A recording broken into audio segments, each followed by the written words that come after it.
पूरा हफ्ता रोमांस में गुजरता नजर आ रहा है। पूरा हफ्ता आप अपने रोमानवी साथी के साथ बातचीत गपशप लगाते नजर आते हैं। अच्छा, पूरा हफ्ता आप ये दोनों प्रोग्राम बना रहे हैं कि इस रोमांस के बारे में क्या करें, किस तरह आगे बढ़े और रोमानवी जो जिंदगी है उसको किस तरह खुशगवार अंजाम, खुशगवार हाथ तक ले जाए। तो ये सारा हफ्ता जारी रहेगा। और दूसरा ये मुझे नज़र आता है आपके प्लान से कि पिछले 2 सालों में आप बदल गए हैं। अब आप वो नहीं रहे जो 2 साल पहले थे।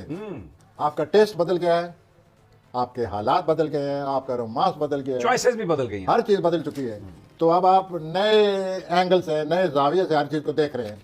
तो इसका मतलब ये हुआ कि ज़रा गौर से, ज़रा एहतियात से हर चीज़ को समझें। ख़ास तौर पर रोमांस में आप बहुत आगे जा रहे हैं।